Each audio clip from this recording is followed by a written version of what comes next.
Hermanos, les invito a abrir en el libro de Génesis, en el capítulo 2, y vamos a leer desde el versículo 15 hasta el versículo 17, dos versículos ya meditados tal vez en este día, y luego tendremos un periodo de 3 oraciones.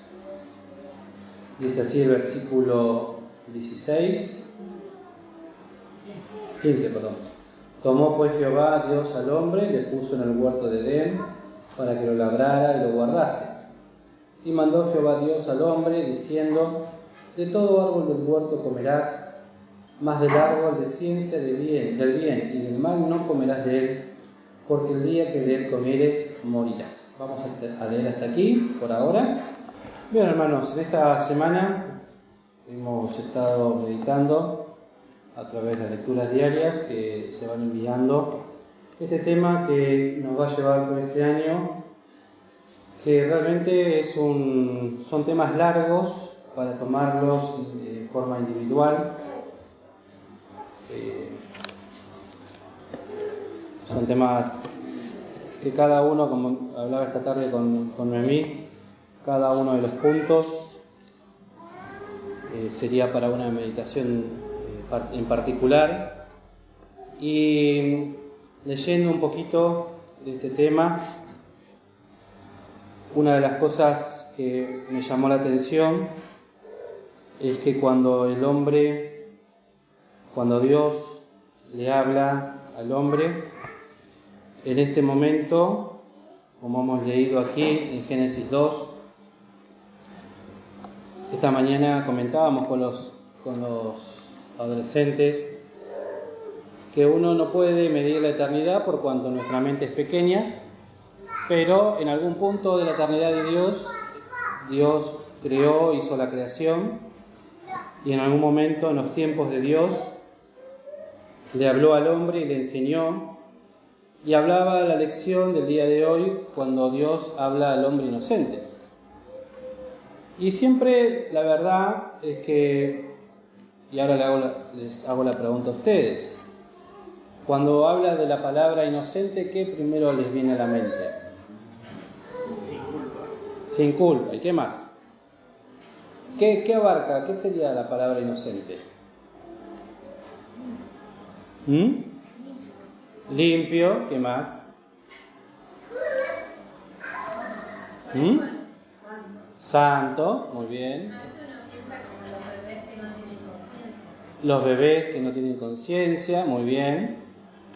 Y yo siempre tuve la apreciación, y hay una excepción de la palabra inocente, que es de fácil engaño. Entonces, pensaba con respecto a este punto, porque cómo Satanás lo engañó al hombre, y hay una acepción de la palabra que es ingenuo, pero no se aplicaría en este caso. Está mal pensarlo de esa manera, por cuanto Dios le había hablado al hombre, y si bien en este versículo vemos que es una de las primeras, si no es la primera vez que Dios le habla al hombre,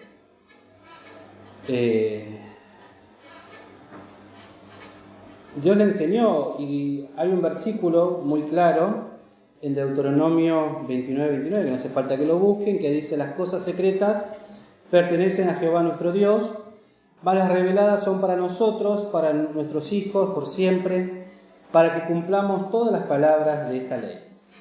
Entonces no podemos pensar que tanto Adán como Eva eran ingenuos y que eran sencillos para engañar fácilmente. Porque no sabemos cuánto tiempo duró esta dispensación de la inocencia, no sabemos cuánto tiempo Dios estuvo hablando. Si ustedes leen en el capítulo 3, que toca la siguiente semana, dice que nuestro Dios se paseaba por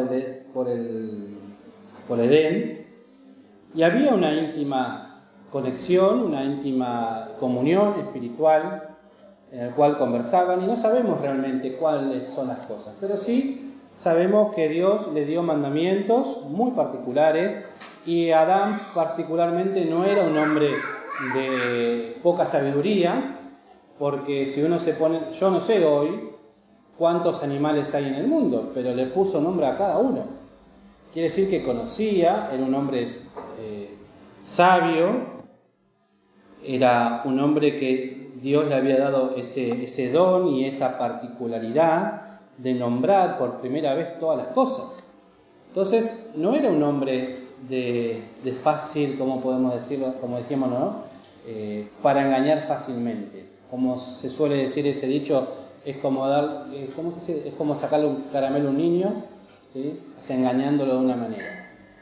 Era un hombre que conocía a Dios, que había escuchado de Dios, que tenía una plena comunión, era un hombre con sabiduría, era un hombre santo, sin pecado, pero como bien lo hemos leído y estudiado esta semana, Dios había creado al hombre con una particularidad, y era justamente esta, de que el hombre pueda aceptar su palabra, su voluntad o rechazarla con plena libertad, no sea, como aprendí esta palabra nueva, coercitivo, ¿sí? Que no sea forzado, sino que tenga plena libertad.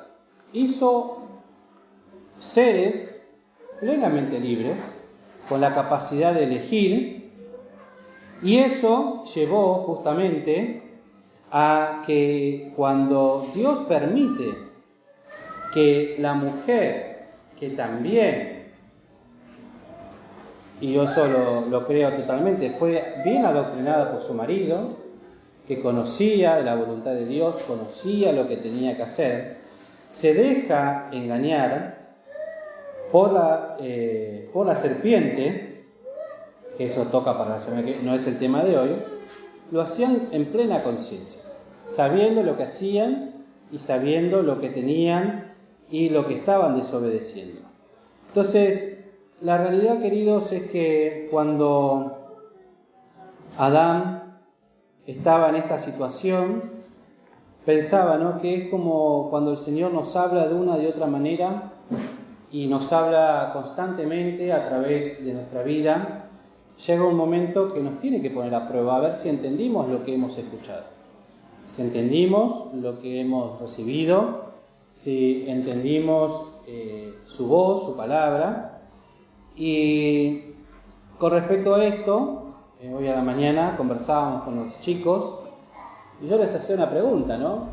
Que estaba en la lección, no sé si está en la lección o en las lecturas diarias, pero si yo les pregunto a ustedes, esta semana, por ejemplo, ¿ustedes han sentido que el Dios les ha hablado de alguna manera? Ya sea, como dice una de las lecturas, ¿no?, interna o por manifestaciones externas, ¿Dios les ha hablado? La mayoría de la clase me dijo no. Dios no me habló en toda la semana. Capaz que entre nosotros hay alguno que está viviendo la misma experiencia, que si, bueno, terminé el domingo, llegué hasta hoy y la verdad, no, el Señor no me ha hablado. Pero eso depende, primeramente, de un detalle que creo que lo mencioné la semana pasada en la reunión. Es, ¿cómo sé que Dios no me habló? Porque en un mundo que está, en nuestra vida, que está tan convulsionada, hay muchas voces, muchos ruidos, y dentro de esos ruidos, de esas voces que se escuchan, está la voz de Dios en un silbo apacible, que nos busca, que nos habla, pero hay un problema, y el problema particularmente, creo, en lo personal también, y cada uno lo sabrá, es si yo logro en este mundo, en esta vida que cada uno tiene, en las distintas cosas que escucha, en los murmullos, en sus voces, podemos decir, internas, si logro distinguir y si conozco la voz de mi Dios. Si logro distinguir cuando es el Señor el que me está hablando, y ante esa voz, ¿qué es lo que hago? Porque una de las cosas que mencionábamos en el día de hoy era justamente cuando alguien habla, la persona que emite el mensaje necesita una respuesta. Y muchas veces pensamos que cuando no respondemos es cuando nos quedamos callados y en silencio. Uno de mis pequeños tiene la particularidad que le hablamos y se queda mirándonos y no pestanea, no se ríe, no dice ni sí ni no. Entonces, respondeme. Entonces, hay un lenguaje corporal en el cual uno se queda en silencio y pensando que no emitiendo palabra está exento de dar una respuesta. Pero dentro de esa negativa en ese silencio hay una respuesta, ¿sí? Y si yo les pregunto, a ver, examen de esto que yo les estoy diciendo, ¿quién lo vivió particularmente según el estudio? Si alguno o las lecturas diarias. Creo que estaban en el estudio, así que los maestros. ¿Quién vivió una negativa en silencio? El Señor Jesucristo en el Getsemaní. Y nosotros a veces tomamos esa postura, pero no para confirmar algo al Señor, sino para negarnos. En el hecho de decir, bueno, no digo nada, me callo la boca y no doy opinión, no doy respuesta, pero internamente es un no quiero. Entonces, este tema que el Señor nos está tratando de hacer ver es muy amplio y realmente da para hablar, porque estudiando un poquito, y por la hora no vamos a llegar, me parece, así que lo vamos a tomar por otro lado, ¿no? Pero de lo que han leído, si es que han leído las lecturas diarias esta semana, ¿sí? Ahora les hago otra pregunta. ¿Qué les pareció lo más difícil de experimentar? De lo que han leído. Los pasajes empezaron con la alabanza al Señor, la adoración, la santificación. Luego llegamos al día de hoy con las decisiones y las definiciones. ¿Qué es lo más difícil que les ha parecido en esta semana para experimentar? Levanta más 2 o 3, no voy a preguntarle a todo el mundo, pero... A ver, silencio. ¿O todo es fácil?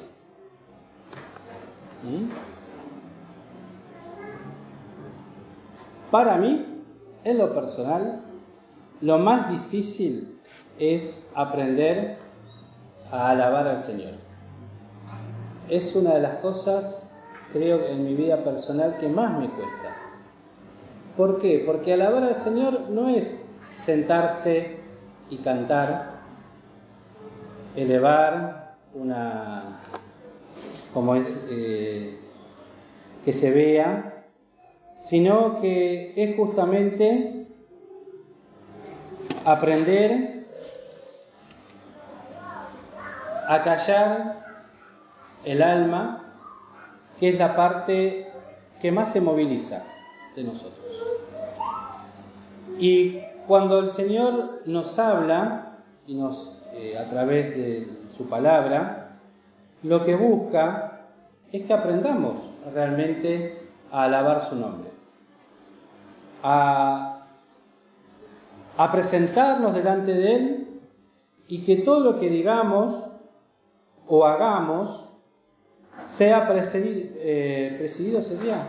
Sí, puede ser presidido por esta alabanza que tiene que salir de un corazón sincero y entregado al Señor. Pero que es una experiencia que es muy compleja, por lo menos para mí, se lo digo en forma personal, el entender la profundidad de la alabanza. Porque hay un pasaje, ¿no?, que decía que los cielos cuentan la gloria de Dios, y lo mismo que la creación gime su redención, y que de una u otra manera las estrellas alaban a Dios. O sea, cada forma, cada cosa que Dios creó, alaba.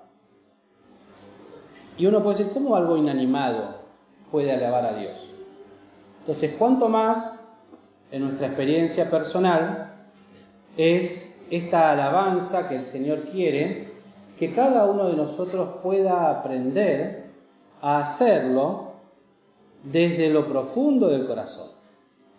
Y no es algo, como les decía, que uno lo pueda enseñar en forma masiva, sino que uno lo puede tal vez escuchar, lo puede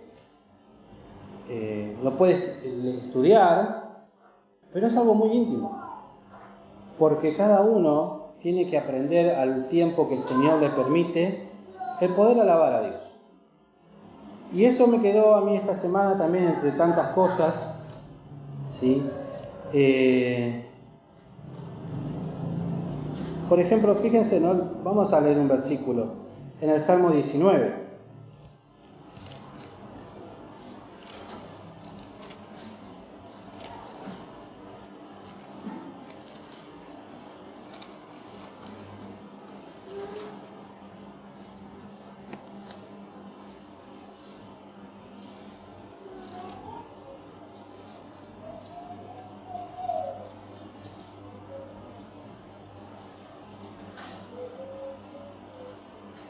Fíjense, ¿no? Los cielos cuentan la gloria de Dios y la expansión denuncia la obra de sus manos. Un día emite palabra al otro día y la una noche a la otra noche declara sabiduría. Pero este versículo, como dice, ¿no? Los cielos cuentan en la vida personal de cada uno. ¿Cómo contamos al mundo, a los que nos rodean, la gloria de Dios? Lo que Dios ha hecho en mi vida, la importancia que hay y que tengo y que he sido participante de esta gracia bendita de poder ser llamado un hijo de Dios. ¿Cómo puedo yo contar que sea visto, pero no para una vanagloria, sino para que el que está al lado mío vea que estoy contando lo que Dios hizo, la gloria de Dios, el poder de Dios y la manifestación de Dios en la vida de uno? Y creo que en ese testimonio personal que uno puede hacer es el principio de esta alabanza. Porque hay otra lectura que también me llamó la atención, y esto no sé si ustedes lo están haciendo, pero a mí me sirvió mucho, es de cada día de las lecturas diarias, ir tomando la idea principal, y ir anotándola una abajo de la otra, y luego ver el hilo conductor al final de la semana. Me sirvió para poder hoy, por ejemplo, dar la clase la semana pasada, ¿no? Ver qué punto cada día, porque nos parecen, o a mí por ahí que me cuesta un poco más entenderlas separadas, las lecturas, es ver el hilo conductor de la misma e ir comparándolo con el estudio, ¿no? Entonces,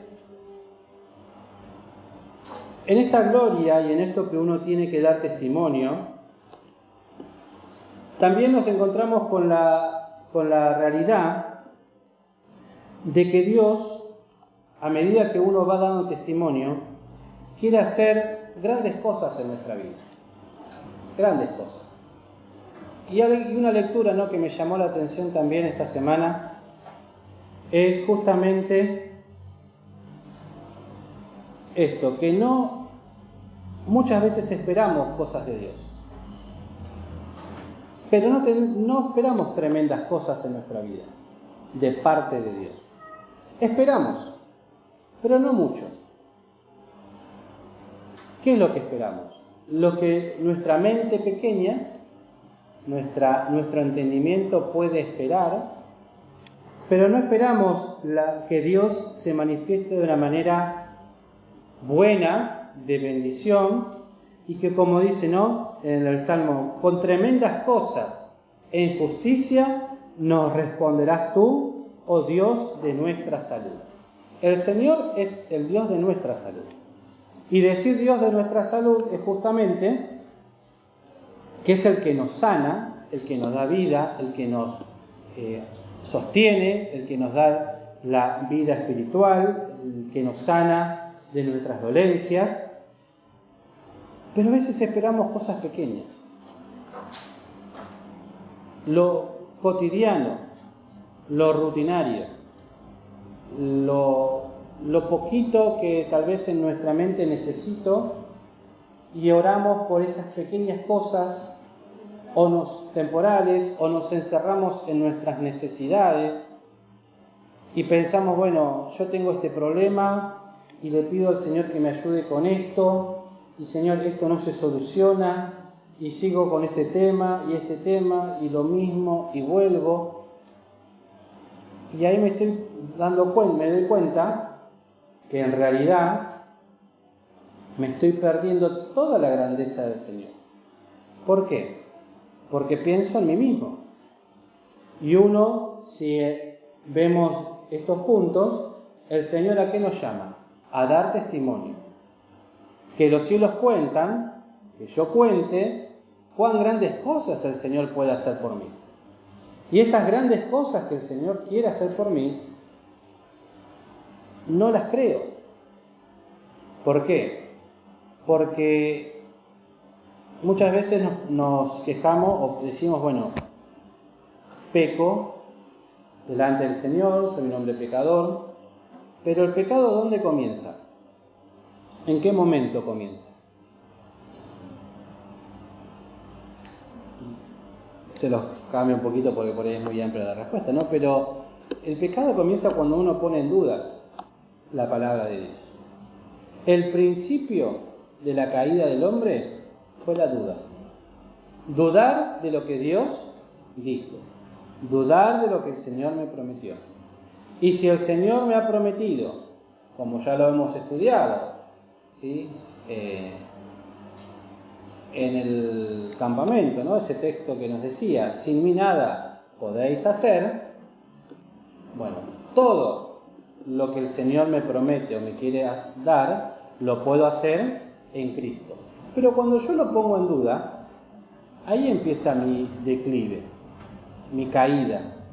Porque ya todo lo que el Señor quería hacer por mí, todo lo que el Señor me pide, toda la alabanza que uno le podría dar, todo lo que uno podría crecer e ir avanzando en la carrera cristiana, de pronto nos vemos que todo se empieza a desmoronar.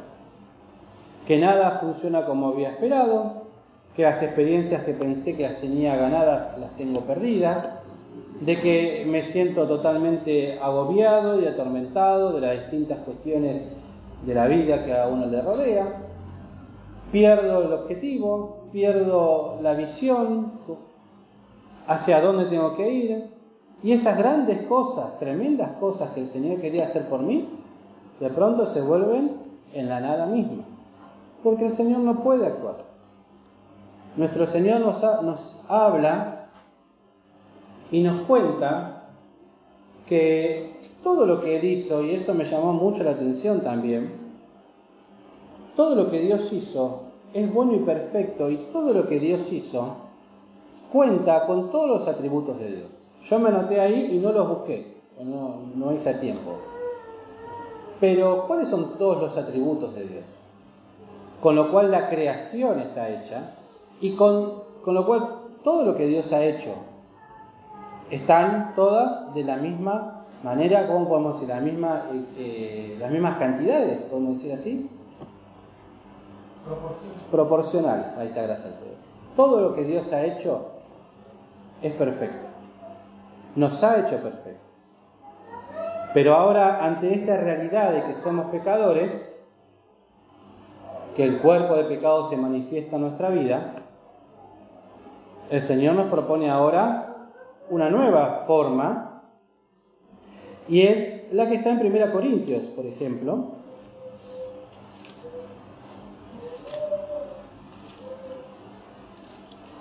Capítulo 1.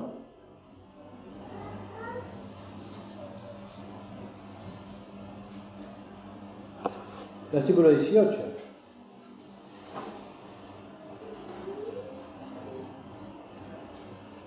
Dice, porque la palabra de la cruz es locura a los que se pierden, mas a los que se salvan, es a saber a nosotros, es potencia de Dios.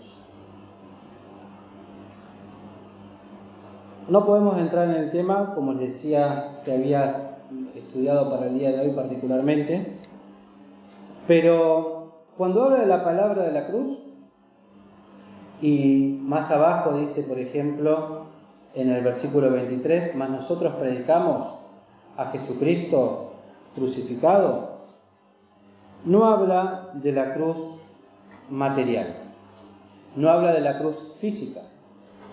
Nos está hablando de la cruz a nivel espiritual. Lo que para Cristo significó la cruz en Él, y para lo que nosotros ahora también tiene que representar, que es justamente esto, es potencia de Dios. La palabra escrita, todo el consejo de Dios, todo lo que el Señor ha dejado escrito y que aún sigue en muchas cosas sin sernos reveladas, que están escritas pero al mismo tiempo han sido selladas, nos habla justamente de que Dios cuando habla, lo habla ¿por qué? Porque Cristo venció en la cruz, porque Cristo resucitó y porque Cristo es potencia y porque Cristo es sabiduría. Dios nos habla con sabiduría y potencia. Ahora, el problema está cuando yo esa sabiduría y potencia no la sé valorar, no la puedo ver, no la puedo discernir. Pero cuando el Señor habla, y es algo que a mí me impactó estudiando esta semana, es tremendo. Porque no significa que porque no lo percibamos, no lo escuchemos, no ha de estar, no está la palabra dada. Miren, les comparto un versículo en Apocalipsis 10. No.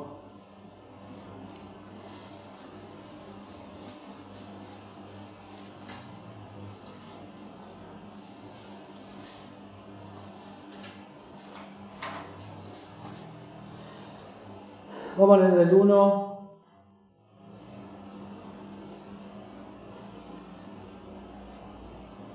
en adelante. Dice, y vi otro ángel fuerte descender del cielo, cercado de una nube, y el arco celeste sobre su cabeza, y su rostro era como el sol, y sus pies como columnas de fuego. Y tenía en su mano un librito abierto, y puso su pie derecho sobre el mar, y el izquierdo sobre la tierra. Y clamó con gran voz, como cuando un león ruge. Y cuando hubo clamado, 7 truenos hablaron sus voces. Y los 7 truenos hubieron hablado sus voces, y cuando los 7 truenos hubieron hablado sus voces, yo iba a escribir, y una voz del cielo que decía, sella las cosas que los 7 truenos han hablado y no las escribas. ¿Quién es el que está hablando? No escucho. Dios. ¿Y por qué Dios puede hablar? Porque Cristo venció en la cruz. Porque Dios en este pasaje nos demuestra que Él habla con potencia y con sabiduría, pero una sabiduría que todavía en este caso, conocimiento, para el hombre tiene que estar sellado, porque no las dejó escritas, pero sí nos habla de que Dios habló. Y cuando habla de 7, habla de plenitud. O sea que siempre Dios está hablando. Y cuando Dios habla no es algo para tener en menos o en poco, sino para temblar y decir, bueno, Señor, ¿qué me estás hablando? ¿Qué me quieres decir? Pero ahí volvemos al principio. Si yo no puedo aprender, primero, a alabar al Señor, a tener un corazón sencillo, un corazón que se postra, un corazón que cuenta cuán grandes cosas Dios ha hecho conmigo, ¿cómo voy a poder temblar frente a la palabra de Dios? Mi corazón va a permanecer como duro, cauterizado, sin sensibilidad. Va a pasar y voy a decir, bueno, ya está, la palabra ya fue dada, listo, no me quedó nada. Pero puede ser que cuando Dios habla no quede nada. Puede ser que nosotros como hombres duros de corazón que somos, podamos tener en poco la palabra de la cruz. Y sí, la realidad es que sí. Tenemos, como decíamos, la capacidad de elegir si alabar a Dios o no, si obedecerle o no, y el Señor nos deja. Pero si realmente queremos, queridos hermanos, tener un crecimiento espiritual, ir avanzando en la vida cristiana, con todos nuestros achaques, nuestras cuestiones, tenemos que ir a los pies del Señor. Y que el Señor nos ayude. ¿A qué? A darnos un corazón que es temeroso, un corazón que tiembla a la palabra, y que a pesar de las cosas que el Señor me tenga que decir, yo las pueda tomar, las pueda aceptar, y ahí es donde viene el mensaje y la palabra de la cruz. Señor, no es lo que quiero, no es lo que me gusta, no es lo de no quiero, pero lo voy a hacer. Es ese aprender a negarse a uno mismo. Y a veces cuando hablamos de esta negarse a uno mismo, lo tomamos tan en forma superficial, tan por arriba, me niego hasta donde yo quiero, hasta donde entiendo, pero ¿cuántas cosas el Señor me está pidiendo que le entregue y no lo hago? ¿Cuántas cosas el Señor me está mostrando que no es por ahí? No es ese el camino. No es. Y yo sigo, y sigo, y sigo, y sigo. ¿Por qué? Señor, ayúdame, no entiendo, ¿qué tengo que hacer? Y te estoy hablando, pero no me entendés. No porque mi mensaje no sea claro, sino porque no conocés mi voz, porque no escuchás lo que te estoy diciendo, porque hay tantas cosas en tu cabeza y en tu corazón que no te tomás un minuto para escuchar. Y el Señor nos habla, y nos habla, y nos habla, y nosotros duros. Y el Señor nos sigue hablando. Queridos, aprender a alabar a Dios, contar lo que el Señor ha hecho, es toda una experiencia espiritual. De aprender a callar nuestro corazón, aprender a callar nuestra mente y escuchar en la multitud de tantas voces que nos rodean, qué es lo que el Señor me tiene que decir. Y no es algo que yo se los puedo enseñar, porque lo tenemos que aprender todos, a lo largo de nuestra vida. A veces nos llama la atención, ¿no? Y vemos cómo hay hermanos que son tan, ¿cómo podemos decir? Bendecidos, que siempre están contentos, que se apoyan en el Señor. Y no sé cómo me gustaría ser así. Sí, a mí me gustaría ser así. Pero ¿qué es lo que no me gusta? Es el proceso para llegar ahí. Y eso es lo que nos cuesta. Yo quiero ser feliz, alegre, pero bueno, el Señor me tiene que tratar. Tiene que ir cortando aquellas cosas que hay adentro mío. Y el Señor me habla. Y cuando Dios habla, es grave. Porque el Señor nos habla con amor. Pero la palabra también, como decíamos, tiene sus atributos. Es justicia, es verdad, es una espada que corta. ¿Y hasta dónde le voy a dejar que corte? Que mire, que penetre, que vea, que me muestre. Y después hay que empezar a cambiar. Bueno, el Señor nos ama, nos llama a estas experiencias espirituales que, como decía la lección, ¿no? El hombre tomó una decisión, vida o muerte. No hay un camino del medio. Vida o muerte. Nosotros con nuestras decisiones también podemos tomar para vida o para muerte. Ya, si somos convertidos, bueno, esto le decía también a los chicos, ¿no? Si yo digo en toda la semana Dios no me habló, hay dos cuestiones. O el espíritu está totalmente cauterizado y la voz no lo escucho, o no hay espíritu dentro mío. Espíritu Santo, ¿no? Hablando. Que siempre hacemos la misma aclaración. No significa que porque yo venga a la iglesia, mi familia sea cristiana, yo soy convertido. El otro día, en base a esto, un joven me paró y me dice: Marco, quiero hablar con vos. Me di cuenta por algunas cosas que pasaron y con lo que dijiste hoy, que yo pensé que era salvo, pero no soy salvo. Soy un convencido. Y eso nos puede pasar. Porque el Evangelio de Jesús, venir a la iglesia, no es complicado. Uno aprende las formas. aprende cómo comportarse, aprende a qué hablar, qué no hablar, a cuidarse, aprende qué es lo que le gusta escuchar al otro, cómo vestirse. Entonces, son apariencias. Entonces, eso es peligroso. Entonces, si yo tengo una apariencia de cristiano, pero en la semana no hay voz de Dios, ¿por qué será? ¿Soy salvo realmente? Y si soy salvo, tan chiquito tengo el Espíritu Santo que lo tengo apretado contra un rincón, que quiere hablarme y yo no lo escucho. Entonces, queridos, el Señor nos quiere hablar, y habla, nos busca. Bueno, ¿hasta qué punto estoy dispuesto a escucharlo? ¿Cuándo le voy a decir al Señor, no me hables más? ¿O le voy a pedir al Señor que me siga hablando? Si me sigue hablando, que va a ser para bendición, también el Señor nos va a pedir que cumplamos lo que Él nos dice. Porque no va a hablar y hablar para que finalmente digamos, bueno, no, la verdad no voy a hacer nada de todo lo que me dijiste. Son etapas, queridos, que el Señor nos permite ir viviendo, experiencias que van avanzando de día en día, de a poco, y bueno, el Señor nos quiera bendecir también ahora a participar de estos símbolos, considerando también nuestra experiencia personal con el Señor, confesando nuestros pecados y que el Señor también nos pueda ir bendiciendo. El Señor nos bendiga.